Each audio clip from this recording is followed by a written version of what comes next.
यवतमाळ जिल्ह्यात महिलांच्या आर्थिक शोषणाचा गंभीर प्रकार समोर आला आहे। गाव माझा उद्योग फाउंडेशन यांच्या संस्थेमार्फत विदर्भातील अनेक महिलांची कोट्यवधी रुपयांची फसवणूक झाल्याचा आरोप करण्यात आला आहे। या प्रकरणी ललकार बहुउद्देशीय सामाजिक संस्थेने जिल्हाधिकाऱ्यांकडे तक्रार दाखल केली असता ललकार बहुउद्देशीय सामाजिक संस्था यवतमाळ यांच्या वतीने शुक्रवार 19 डिसेंबर 2025 रोजी जिल्हाधिकाऱ्यांना निवेदन देण्यात आले। या तक्रारीत गाव माझा उद्योग फाउंडेशनचे डायरेक्टर पवन वानखेडे यांनी महिलांना कंपनी पद, पगार आणि रोजगाराचे आमिष दाखवून आर्थिक फसवणूक केल्याचा आरोप करण्यात आला आहे। प्रत्येक महिलेकडून 1000 रुपये घेण्यात आले तर 20 ते 50,000 रुपये पगाराचे आश्वासन देण्यात आले। मात्र आजतागायत एकाही महिलेला मानधन देण्यात आलेले नाही। फसवणुकीला विरोध करणाऱ्या महिलांना पदावरून काढून टाकण्यात आल्याचेही तक्रारीत नमूद झाले आहे। 5 ते 6 वर्षात कोट्यवधी रुपयांची उकळपट्टी झाल्याचा आरोप करत तात्काळ गुन्हा दाखल करून रक्कम परत मिळवून देण्याची मागणी करण्यात आली आहे। माझं नाव कल्पना आनंद लोटकर आहे आणि आम्ही सगळ्या महिला राळेगाव विधानसभेतून आलेलो आहोत। मी ललकार बहुउद्देशीय सामाजिक संस्थातर्फे आलेली आहे आणि माझ्या सगळ्या महिलांसुद्धा या संस्थेकडून आलेल्या आहे। आमच्या सोबत गेल्या 4 वर्षापासून श्री पवनजी वानखडे सर यांनी एक गाव माझा उद्योग फाउंडेशन म्हणून एक संस्था स्थापन केली आणि त्या संस्थेमध्ये 1000 रुपये यांनी फीस ठेवली आणि आम्ही गावागावात जाऊन पूर्ण विदर्भामध्ये जाऊन आम्ही वर्क केलं आणि त्या वर्कसाठी आम्ही 4 वर्षापर्यंत वाट पाहत आहे महिलांना एक रोजगार मिळेल म्हणून, पण एकाही महिलेला आजपर्यंत सरांनी रोजगार दिला नाही किंवा कुठलंच काही दिलं नाही। 4 वर्षापासून ज्या महिलांच्या मी पैसे घेतलेले आहेत त्या अतिशय गरीब महिला आहे। आज त्या महिला आम्हाला हाणामारी करेपर्यंत आलेल्या आहे आणि आमच्या घरापर्यंत ती गदा आलेली आहे। आम्ही काय करावं? आम्ही एकटा आम्हाला सुसाईड केल्याशिवाय दुसरा मार्ग राहणार नाही।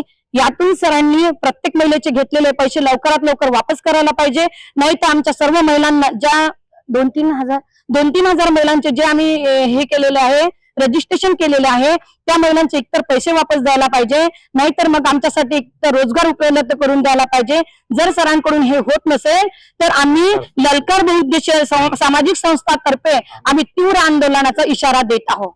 नमस्कार, माझं नाव आहे मार्शिनी विजय जाधव। माझं गाव आहे येवती आणि मी यवतमाळ जिल्ह्याचे रिजनल मॅनेजर म्हणून काम करते।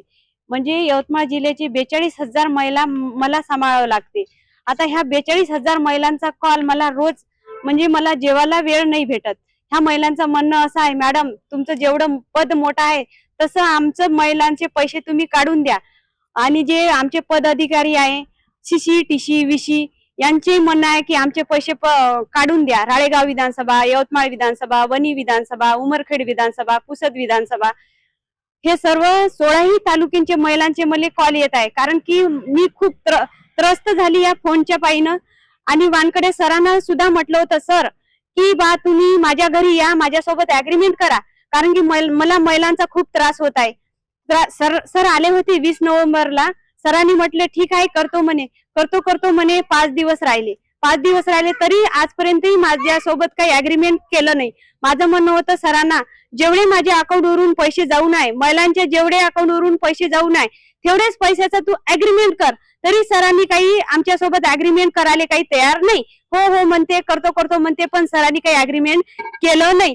पण आम्हाला महिलांचा खूप त्रास होत आहे, म्हणून आज आम्ही हा निर्णय घेतला की सामाजिक संघटना ललकार या संस्थे द्वारे आम्ही नोंदणी करून ह्या सरांना म्हटलं तुम्ही आमचं मदत करा।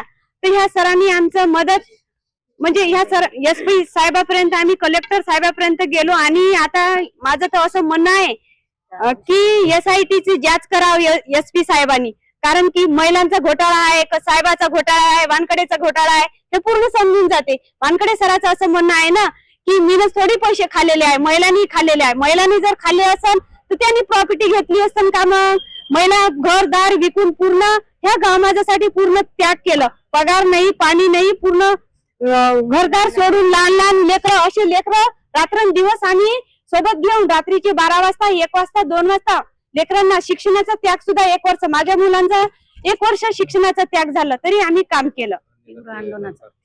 जर आमचं काही जरी निर्णय जर नाही घेतलं SP साहेबांना, SITचं जर जांच नाही केली तर आम्ही या 8 दिवसामध्ये आंदोलन करू। न्यूज एक्सप्रेस साठी अक्रम दिवान, यवतमाळ।